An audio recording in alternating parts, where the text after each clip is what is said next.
Hai semuanya, selamat datang kembali di channel YouTube aku, Jessica Nova.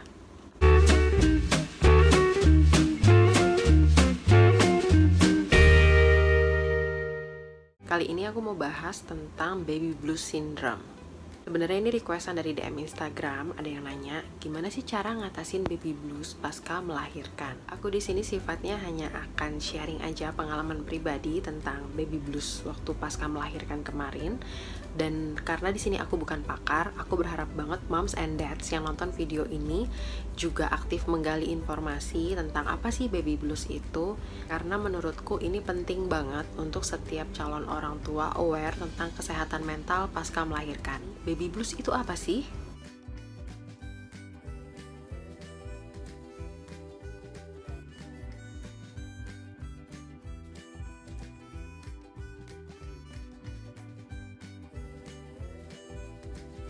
Sebenarnya aku sendiri pada saat itu tidak menyadari kalau di minggu-minggu awal pasca melahirkan itu sebenarnya aku juga kena baby blues dengan gejala yang ringan.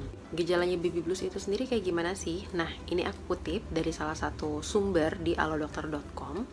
Gejala-gejalanya itu ada perubahan mood atau suasana hati dengan sangat cepat, terus mudah merasa sedih, mudah gelisah, merasa putus asa, mengalami kesulitan tidur, terus mudah menangis, sulit konsentrasi, dan merasa cemas. Dari semua gejala yang tadi aku sebutin, yang aku rasain itu perubahan mood yang drastis itu iya banget. Perubahan moodnya benar-benar cepat, mudah merasa sedih, iya banget. Aku gampang banget tersentuh, ada hal-hal apapun itu gampang banget merasa sedih dan gampang banget nangis. Jadi bawaan itu baperan aja. Biasanya bukan tipe aku kayak gitu, tapi itu aku di fase yang benar-benar gampang banget mellow dan benar-benar gampang nangis. Kemudian sulit konsentrasi, ini iya banget, tapi menurutku faktornya karena memang aku kurang istirahat. Kebetulan di kelahiran pertama aku langsung dapat anak kembar, yang mana itu benar-benar kita pasti akan sangat sedikit waktu untuk istirahat. Apalagi untuk mamis yang full ASI. Jadwal tidur bayi yang baru lahir itu kan belum teratur, otomatis dengan jadwal tidur mereka yang gak teratur, udah gitu dua sekaligus, dengan jadwal menyusu yang bergantian, itu menyita waktu banget dan energi dan fisik yang merasa kayak kelelahan banget. Padahal itu hanya untuk menyusui gitu, tapi itu capeknya luar biasa. Dan itu benar-benar menyita waktu, aku gak bisa tidur sepanjang malam sama sekali. Nah, kenapa sih bisa terjadi baby blues pada ibu yang baru melahirkan?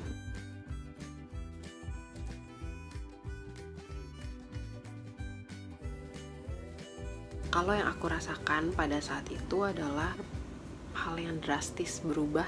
Kita menantikan anak yang di dalam kandungan, terus begitu lahir nih ke dunia gitu. Perasaan tuh campur aduk. Nah, aku sendiri pada saat itu merasakan agak sulit mengontrol emosi. Jadi sebetulnya aku tuh merasa sangat-sangat bahagia, sangat-sangat seneng. Tapi di satu sisi aku juga ternyata tetap mengalami rasa kaget. Aku sebenarnya bahagia banget, tapi aku juga bingung gitu.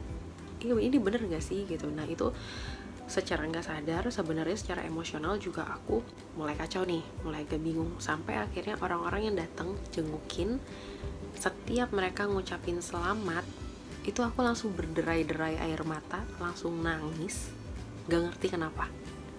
Sampai hari ini kalau ditanya kenapa waktu itu nangis, nggak tahu, benar-benar nggak tahu, karena seharusnya diucapin selamat, seneng dong, bahagia dong gitu. Tapi yang terjadi pada saat itu adalah aku nangis berderai-derai air mata. Nah, yang pada umumnya terjadi memang penyebabnya baby blues itu adalah perubahan hormon dalam tubuh wanita. Dari hormon masa kehamilan, kemudian begitu melahirkan, semuanya berubah drastis. Itu mempengaruhi mood di dalam diri kita sendiri. Jadi emang agak kacau tuh, agak jadi bikin mood swing, gak jelas gitu. Nah, kemudian bisa jadi juga karena kita kaget dengan perubahan bentuk fisik kita pasca melahirkan. Aku sendiri mengiyakan hal itu. Karena apa? Karena begitu melahirkan dua bayi kembar, bayangin aja perut yang sebesar itu, kemudian keluar bayinya itu udah kayak balon tiup yang kempes, kemudian luber perutnya itu benar-benar besar banget, sampai kalau aku waktu itu besarnya perut itu sampai hampir menyentuh paha. Itu aku kaget luar biasa, kaget setengah mati. Belum lagi ada tanda-tanda stretch mark yang guratan-guratannya besar-besar di perut dan sekitarnya. Lalu perubahan bentuk payudara.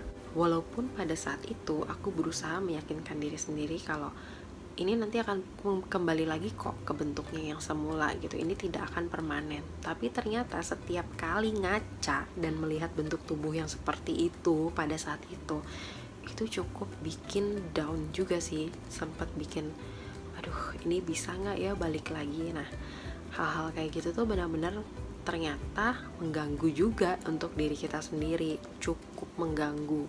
Belum lagi merasakan jahitan sesar yang masih terasa nyeri beberapa minggu setelah melahirkan. Nah, faktor lain yang membuat aku juga akhirnya sempat terkena gejala-gejala ringan baby blues itu ada faktor kesedihan, karena anakku yang pertama itu terpaksa harus masuk ruang perawatan khusus karena ada sedikit permasalahan dengan sistem respirasinya.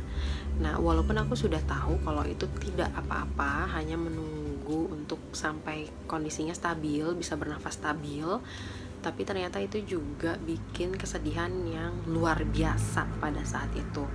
Karena memang anakku yang pertama itu harus stay lebih lama 1 hari di rumah sakit. Begitu aku pulang ke rumah, aku hanya bawa 1 bayi. Itu sepanjang jalan aku nangis dan sampai rumah makin nangis sejadi-jadinya. Jadi ya ternyata itu ada faktor X yang itu juga bikin aku tambah lebih sedihnya tuh luar biasa.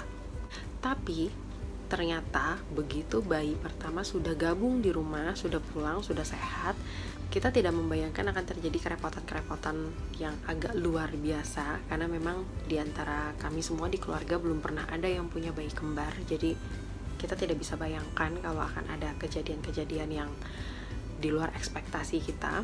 Ternyata itu benar-benar menguras fisik, menguras emosi, menguras psikis juga gitu. Jadi benar-benar yang wah ternyata luar biasa banget nih mengurus 2 bayi kembar sekaligus gitu, dengan full ASI pada saat itu. Sampai dengan kami semua satu rumah itu kurang tidur. Aku dan suami itu benar-benar kurang tidur sama sekali. Sampai ditanya apapun aja yang tadi aku bilang, akhirnya jadi sulit konsentrasi, benar-benar susah untuk konsentrasi. Aku sempat merasakan satu titik di mana 2 bayiku itu nangis bersamaan. Aku udah nggak tahu harus bagaimana handle-nya kan, karena benar-benar masih baru banget, nggak tahu gimana caranya. Mereka nangis agak lumayan lama, udah disusuin tetap nangis, digendong tetap nangis, apa segala macam, kayaknya serba salah. Akhirnya itu sampai di satu titik aku ikut nangis berderai-derai air mata, dan sambil ada rasa kesel, ada rasa kecewa sama diri sendiri karena kayak ngerasa gimana sih aku ibunya tapi nggak bisa menenangkan anak-anakku gitu. Ada perasaan bersalah, ada perasaan kecewa, dan ada rasa geram pada saat mendengar tangisan anak-anakku. Aku sempat mengalami itu. Terus gimana caranya mengatasi baby blues agar tidak berlarut-larut? Yang paling utama menurutku adalah support system yang baik. Harus benar-benar ada dukungan positif dari pasangan, keluarga, lingkungan terdekat. Itu harus benar-benar bisa memberikan masukan-masukan yang positif untuk si ibu yang baru melahirkan. Karena dengan kata-kata yang positif itu benar-benar semacam kayak senjata yang bisa membunuh tuh pikiran-pikiran negatif di dalam pikiran kita, dan itu cukup bisa membangkitkan mood positif. Kemudian jaga kondisi kesehatan tubuh dengan makanan bernutrisi. Untuk ibu yang baru melahirkan sangat penting untuk memperhatikan gizi pasca melahirkan. Jangan lupa juga untuk cukup istirahat. Hindari minum minuman atau makan makanan yang mengandung kafein. Aku tahu di luar sana mungkin banyak moms yang setelah melahirkan terpaksa harus mengerjakan semuanya sendiri, termasuk juga pekerjaan rumah. Moms perlu diingat, tidak ada super mom. Yang dibutuhkan bayi adalah ibu yang sehat jasmani, rohani, dan mental. Jadi lakukanlah kalau memang harus mengerjakan pekerjaan rumah, lakukan sebisanya saja, jangan pernah dipaksa. Kalau memang sudah merasa tidak sanggup, katakan tidak sanggup, minta bantuan. Bisa minta bantuan dengan keluarga dekat, atau bisa minta bantuan dengan tetangga. Bisa juga dengan, kalau ada ART di rumah, bisa minta bantuan dengan ART. Jangan pernah memaksa diri kita sendiri untuk melakukan pekerjaan-pekerjaan rumah yang biasanya kita lakukan, karena ada yang lebih penting yang harus kita urus, yaitu si bayi. Kalau mulai muncul perasaan-perasaan negatif, pikiran-pikiran negatif, apapun itu, bahkan mungkin ada rasa geram, ada rasa marah setiap mendengar bayi menangis. Nah, moms, itu sudah saatnya harus utarakan dengan pasangan. Kasih tahu perasaan-perasaan kita apa aja, emosi-emosi negatif kita yang kita rasakan. Beritahu pasangan, beri pengertian kalau moms butuh bantuan, butuh dibantu, tidak bisa melakukan semuanya sendiri. Jika sudah dibicarakan dengan pasangan, support system sudah baik, tapi emosi negatif masih terus muncul, pikiran-pikiran negatif masih terus muncul, nah ini tidak ada salahnya moms bisa berkonsultasi dengan ahlinya. Gejala baby blues biasanya itu bisa hilang cepat, sekitar 2-3 minggu itu bisa selesai. Tapi kalau moms merasakan lebih panjang, berkepanjangan, dan mungkin emosinya semakin buruk, bisa jadi itu mengarah pada postpartum depression. Depresi pasca melahirkan dengan baby blues itu sepertinya sama, tapi tidak sama, serupa tapi tak sama. Kita lihat dulu depresi pasca melahirkan itu apa.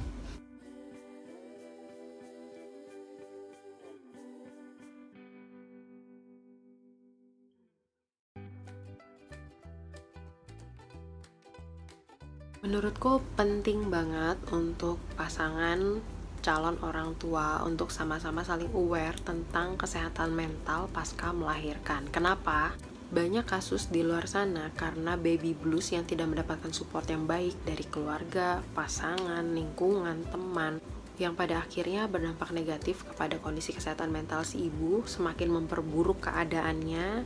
Kemudian terjadilah hal-hal fatal yang tidak kita inginkan. Contohnya, ada ibu yang akhirnya tega membunuh bayinya sendiri. Nah, ini juga penting banget untuk orang-orang di sekitar yang mengunjungi ibu yang baru melahirkan. Tolong berikan kata-kata yang positif untuk si ibu, yang bisa membangkitkan semangat untuk bisa cepat sembuh, bisa cepat pulih. Jangan pernah sekali-sekali mengeluarkan kata-kata negatif. Misalnya,